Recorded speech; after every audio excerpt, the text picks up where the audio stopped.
A very good morning, class 12th.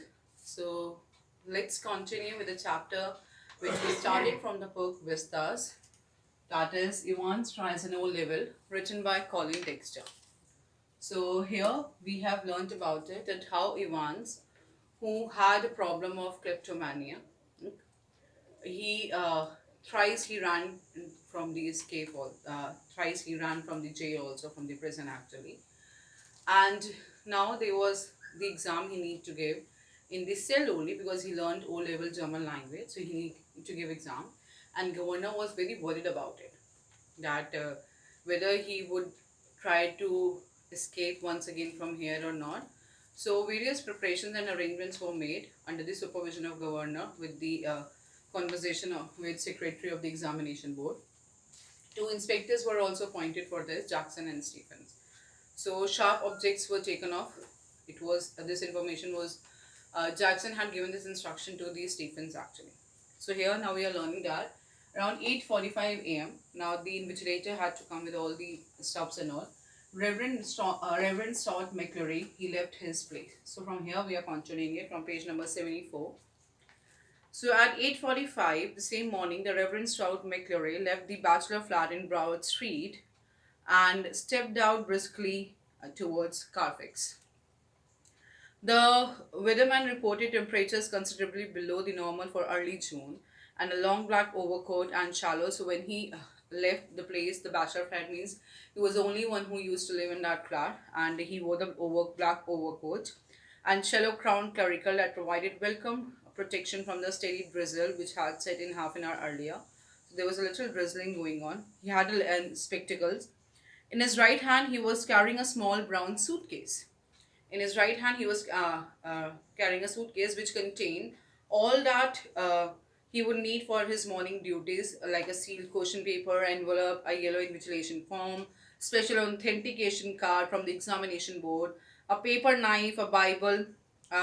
He was to speak to the women's guild that afternoon on the Book of Ruth, and a current copy of the Church Times. So these things, the newspaper, that Bible, the paper knife, all these stuff, the question paper, his I card, everything was there in that suitcase. So exam was about to start at 9:15. It was 2 hours exam, 9:15 to 11:15 a.m. So Evans, what he was doing, he was washing his face with the soap because he was very ugly and shabby at that time. Stephens came and he arranged 2 tables and chairs in that cell because there the exam need to be conducted, and a bug was arranged. Now bug is the mic, right? A bug was arranged. So Evans asked from the Jackson that why it has been arranged, who is going to listen to me. So he said that governor is going to listen to you actually. So especially a mic was arranged. So if any conversation will be there, so that governor can listen while he's sitting in his own office. And he even mentioned that, see, it's the governor himself. He don't trust you no bloody inch. And nor do I. I will be watching you like a hawk. So even Jackson mentioned that I'm going to keep an eye on you like a hawk. Evans, so keep your nose clean. He walked towards the door. Evans nodded. He's already thought of that, and number 2 handkerchief was lying ready on the bunk, a neatly folded square of white linen. So then Jackson said to Evans, just one more thing, Einstein. So he used to call him Einstein, that we discussed earlier also. So now, what's that? So Jackson wished him good luck for his exam. So now finally McClary reached to the prison. So he made his entry into that visitor's book, and he had neatly written his name there in the visitor's book, and he started walking towards the D wing because he was Evans was there in the D wing there. So what happened? Finally, Jackson met McClary the invigilator, and he made Jackson introduce McClary to the Stephens, to the another inspector also. So get the razor, murmured Jackson. Stephens nodded. Well, keep your eyes skin clear. So even those razor, everything, those stuffs were taken out from, it was mentioned that it need to be taken out from that room fast.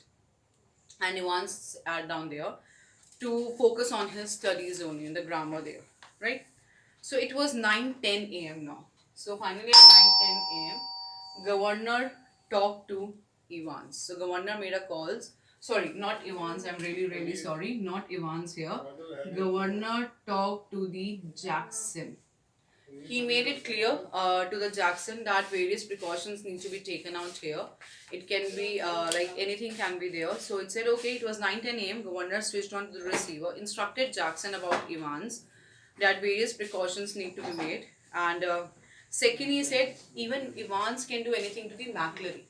So we need to keep an eye on McCleary, what would happen if something would be there. So at that time only what happened, Jackson, who made introduced McCleary to the Stephens and even to the Evans. They both sat there because exam was about to start at 9:15 a.m. So Jackson called McCleary outside because he wanted to check his suitcase, right? So they started checking his suitcase. It was around 9:12 a.m. now because 9:10 he received a call. 9:12 they started checking it. So what were the things which they found in that suitcase were, as it's mentioned, there was a newspaper, the Church Times, question paper, ID card, proof, everything was there. And even there was one more thing, there was semi-inflated rubber ring.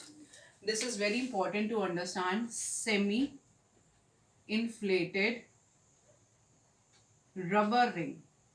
Now it was asked by those inspector that why you're carrying this thing.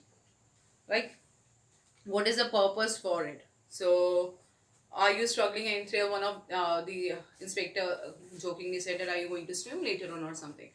Then this McCleary mentioned that he is facing the problem of hemorrhoids, that is piles, and he can't sit continuously on one place for a long hour, for a longer period of time. So that's why he was carrying the semi-inflated rubber ring with him. So I said, okay, and now this exam needs to be started 9:15. It was already late now. It was 9:18 now. So exam has still not started. So it means exam would finish late also. So till now we are discussing it. In the next class we will discuss the other part of it. So here you need to understand that how McCleary, the invigilator, left his place. There were it was 2 hours exam. Seen the precautions, all sharp objects, 2 tables and chairs, mic, everything was arranged and there. And then McCleary reached the prison. So governor made a call to the Jackson to keep an eye that even Evans can harm the McCleary also. So McCleary's suitcase was also investigated, in which there was most importantly the semi-inflated, something else was found there. So I hope it's clear to you. Thank you. God bless you.